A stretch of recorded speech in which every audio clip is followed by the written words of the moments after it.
I hope y'all doing great. Right now, I'm taking a break while I'm cooking in the background. So I want to just have this conversation with y'all about something I wrote on my blog, Fear Break Loose, about seeing who you are outside of the pain and hurt. Because sometimes we can't identify ourselves off of what somebody did, based off our past, based off past abuse or past rejection. But we have to understand the truth is that that is not my identity. I can't overcome that. Because, these days, people are searching for identity.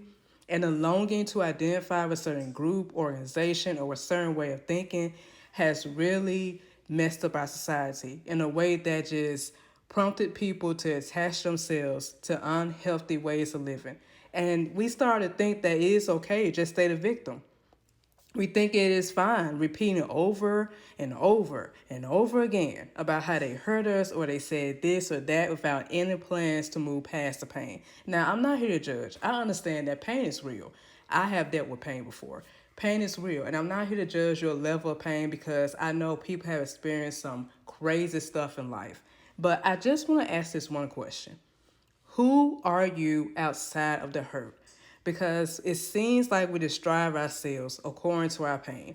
I can have a conversation with a young lady, and she may just come up and just say, "Hey, I was abandoned by this man. I have no help." Or someone else, "I'm just a lonely person, have no friends." Or here goes another person, "I'm the black sheep of the family." I'm like, this is the conversation we're having, but who are you outside of that? I understand that this person left you, but who are you after that? I mean, how has your life changed? What you have done to change your life to bounce back from that? Do you automatically just think that because you're a black sheep of the family, your whole life is just going to be destruction? Like, who are you outside of that? And let me just say this. Yes, abandonment, neglect, bullying, and abuse are all real situations that take place, but they are not my identity. And as a person who have dealt with years of rejection, not only from people, but myself as well, I understand how you can only see yourself through the lenses of your pain. Now, the narrative I told myself for years is that I was a nobody. And I lived my life according to that statement. I didn't try to make friends. I didn't, have the best taste in the type of men I need to be with. I just thought because I was nobody, I didn't have no social skills. I felt like I couldn't do anything else worthy. I couldn't do anything outside of that solitude or anything like that. So I will say things like, I used to say things like, "I'm a people person. I'm shy. I cannot learn complicated things," because I was putting myself down the same way I felt put down by others. And later I had to realize that this was a me problem because I had to learn to move from this rejected mindset to a whole and redeemed mindset. Because regardless of what people have done to you, you still have the choice to move past that and to overcome that. And even now, I'm still learning. I'm 33 now. I'll be 34 next month. I'm still learning new things about myself and just realizing the lies that the devil told me for years is not true. That was just something that he just put in my head, and I just went just all, I'm trying to say the word, but I just went a whole mile with it and had to realize that was a lie, and that's not true.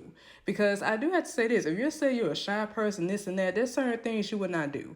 You wouldn't get on YouTube. You wouldn't go work in front of people. You won't go work with people at all this stuff. And I understand people say about, if you're reserved. I'm not talking about that. You're kind of reserved in a way, but just saying that sometimes we can say things about ourselves that it's not even matching what we're doing. And you have to just see then that, hey, that's a lie. That's not even true. Like, hey, how can I be this when I'm doing this? So let's continue on this conversation. You see, although I experienced real pain in my life, I also gave out that real pain to others as well. Because the truth is, and I know we don't like it, the truth is that when you have been rejected, you tend to reject.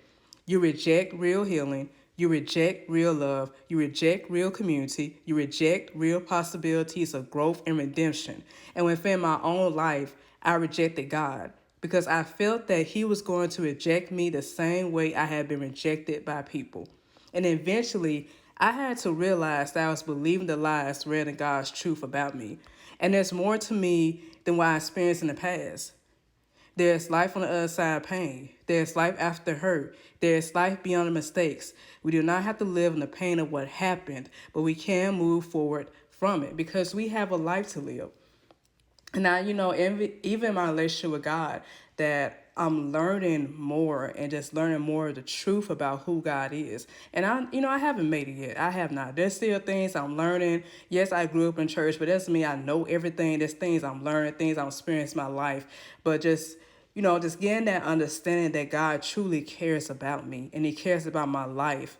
And he wants me to live, just live life. And what I mean by living life, living his will out in my life, the things that he wants me to do, the places he wants me to go, and just, the type of woman that he wants me to mature and grow to be so I can be an example to others. There's so much more outside of our pain. It's so much more outside of our hurt. And this is not to say that every day is going to be cotton candy and rainbows. No, we live in this earth. So yes, we're going to have pain and struggles, but we can overcome that. So y'all enjoy your night.